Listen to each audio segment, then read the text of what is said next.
बिहार के लोक कथाओं में पीपल के पेड़ को चुड़ैल का बसेरा कहा जाता है। ऐसा माना जाता है कि चुड़ैल इसी पेड़ पर रहती है जिनके पैर उल्टी दिशा में होते हैं।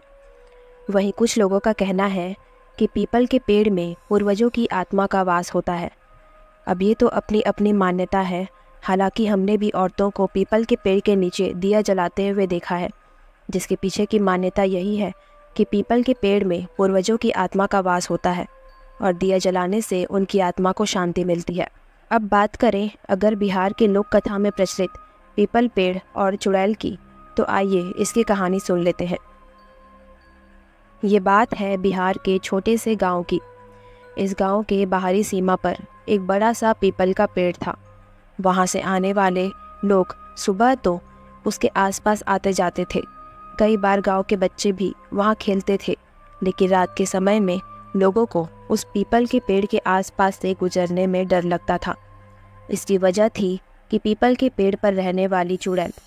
कई सालों पहले इस पेड़ से लटककर एक औरत ने आत्महत्या कर ली थी, जिसके बाद से वहाँ ये माना जाने लगा कि उसकी आत्मा इसी पेड़ पर निवास करती है, क्योंकि इसी पेड़ के नीचे रात के समय गुजरने पर लोगों को कई अजीब अजीब आवाज़ों का सामना करना पड़ता है।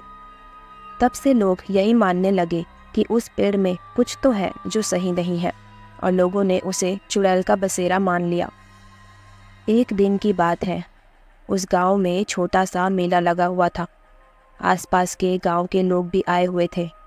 बच्चे खिलौने की दुकान से खिलौने, गुब्बारे और साथ में और भी तरह तरह की चीज़ें खरीद रहे थे। इसी मेले में आया हुआ था चंपक नाम का 15 से 16 साल का बच्चा, जो अपने नाना के साथ कुछ खरीदारी कर रहा था। शाम का वक्त हो चला था और वो काफ़ी दूर से इस गांव में मेले में घूमने के लिए आए हुए थे।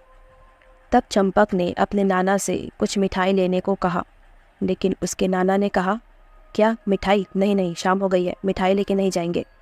ये कहकर वो चंपक का हाथ पकड़कर ले जाने लगे, लेकिन चंपक भी जिद करने लगा कि उसको मिठाई चाहिए। वो बार बार अपना हाथ छुड़ाने की कोशिश कर रहा था, लेकिन उसके नाना उसका हाथ नहीं छोड़ रहे थे। इतने में ही चंपक ने रोना शुरू कर दिया और उसके नाना को बहुत गुस्सा आया।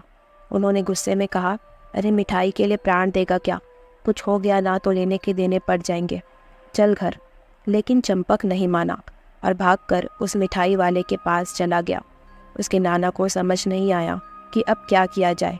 वो चंपक के पास गए और बोले, ठीक है, ले ले मिठाई, लेकिन जाते जाते एक बार भी पीछे मुड़कर मत देखना, चाहे कुछ भी हो जाए, और ये मिठाई घर जाकर ही खाना। चंपक ने हाँ कहा। फिर वो लोग मिठाई लेकर वहाँ से निकल गए। ठंड का समय था वो, इसलिए दिन काफ़ी जल्दी छिप गया था। अंधेरा हो चुका था और दोनों साइकिल पर जा रहे थे। उनके साथ और भी लोग थे जो मेले से ही वापस जा रहे थे। चंपक और उसके नाना ठीक गांव के बाहर पहुंचे थे कि तभी उसके नाना को पीपल का वो पेड़ दिखाई दिया। वो थोड़े घबराए हुए थे, क्योंकि चुड़ैल वाली कहानी उन्होंने भी सुन रखी थी। चंपक पीछे बैठा हुआ था और आगे देख रहा था। उसके नाना साइकिल चलाते हुए उस पेड़ के पास पहुँचे और उन्होंने कहा, पीछे मत देखना। जैसे ही उसके नाना ने ये कहा, अचानक चंपक को ऐसा लगा जैसे कि किसी ने उसे पीछे से आवाज़ दी हो, पर चंपक ने पीछे नहीं देखा।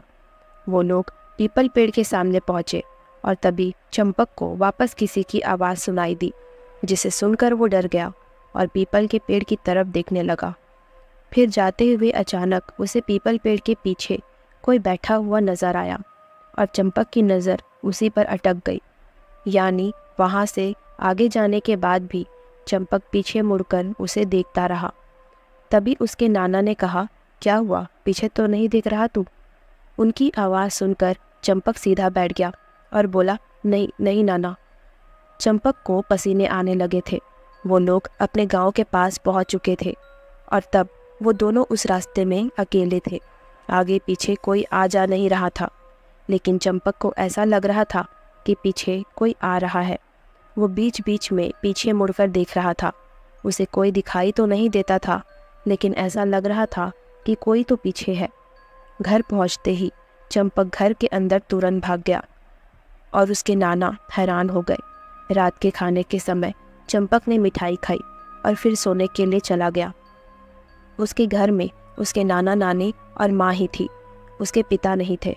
चंपक सोया ही था कि तभी उसको घबराहट सी होने लगी, इसलिए वो उठकर बैठ गया और इधर उधर देखने लगा। उसके बगल में उसके नाना सोए हुए थे। चंपक को ऐसे लग रहा था जैसे कोई उसके आसपास है और उसे देख रहा है। तभी उसे ऐसा महसूस हुआ जैसे कि किसी ने उसके बालों को सहलाया हो। चंपक पीछे मुड़ा पर पीछे कोई नहीं था। फिर अचानक से बर्तन गिरने की आवाज़ सुनाई दी।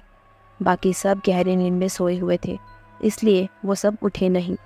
चंपक ही रसोई में गया, जहाँ उसने देखा कि कुछ थालियाँ और गिलास नीचे गिरे हुए थे। उसने उन्हें उठाया और उनकी जगह पर रख दिया।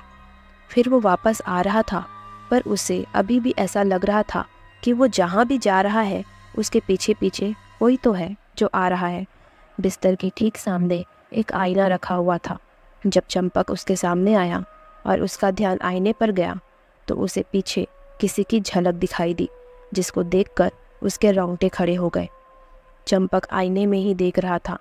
आईने में उसे किसी की चमकती हुई 2 आंखें दिखाई दे रही थी और साथ ही हल्की सी रोशनी जैसी चीज़ जो कि हवा में तैर रही हो और कुछ पारदर्शी हो।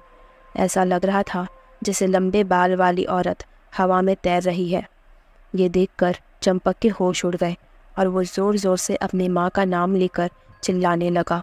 वो इतना डर गया था कि उसकी सांसें तेज़ हो गई थी और उसको चक्कर आने लगे थे। उसको कुछ काले धब्बे से दिखने लगे थे, जिसके बाद वो तुरंत बेहोश हो गया। उसकी चीख सुनकर सब उठ गए और जब उन लोगों ने उसे इस हाल में देखा तो सभी के रोंगटे खड़े हो गए। रात भर चंपक बेहोश पड़ा हुआ था। सबको बड़ी चिंता हो रही थी उसकी। अगली सुबह वैद्य उसे देखने के लिए पहुँचे और कुछ दवाई देकर बोले कि कुछ समय में उसे होश आ जाएगा। फिर करीब दोपहर के वक्त चंपक को होश आया था। तब उसके नाना घर पर नहीं थे और उसकी माँ और नानी अपने काम में लगे हुए थे। चंपक ने अपनी आंखें खोली और वो सीधे बैठ गया, पर न जाने क्यों वो गुस्से में था और दांत किटकिटा रहा था। वो गुस्से से ही बाहर निकला। तब बाहर कोई नहीं था, पर उसने देखा कि सामने वाले घर के मालिक की मुर्गियाँ उनके घर के आगे दाना खा रही थी। उन्हें देखते ही चंपक के चेहरे पर एक डरावनी मुस्कान आ गई और वो सीधे उन मुर्गियों के पास गया।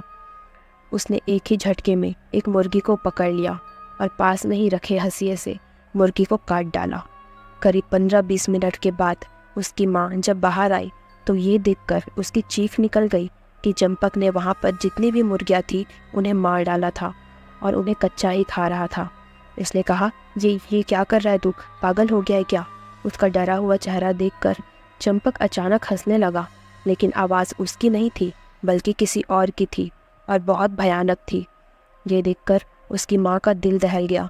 उसके दिल की धड़कन जैसे कि रुक गई थी। वो तुरंत चंपक के नाना को बताने के लिए भागी और कुछ ही देर में चंपक के नाना और आसपास के कुछ लोग चंपक को देखने पहुँचे। चंपक उसी जगह पर बैठे हुए मुर्गियों की हड्डी को चबा रहा था। उसकी आंखें पूरी सफ़ेद हो गई थी और पूरा मुंह खून से सना हुआ था। वो इधर से उधर कूदने लगा और गांव वालों ने ये देखा कि उसके पैर भी उल्टे हो गए थे। ये देखकर सारे गांव वालों के दिल दहल गए। लोग आपस में बातें करने लगे कि इसे अचानक क्या हो गया, लेकिन चंपक के नाना को पता था कि चंपक के अंदर कोई चुड़ैल आ गई है।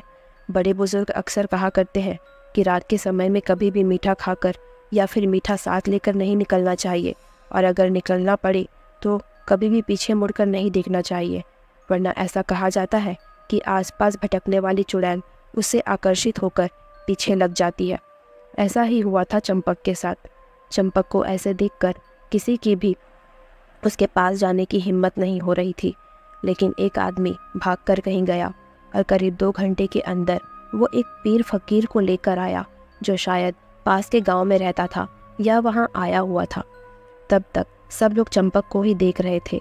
चंपक किसी को कुछ नहीं कर रहा था, लेकिन खुद अजीबोगरीब हरकतें कर रहा था। ये देखकर फकीर बाबा ने उस पर झाड़ फूंक करना शुरू कर दिया, जिससे चंपक गुस्से में गुर्राने लगा और चीखने चिल्लाने लगा। हालांकि आवाज़ अभी भी उसकी नहीं, किसी चुड़ैल की आ रही थी।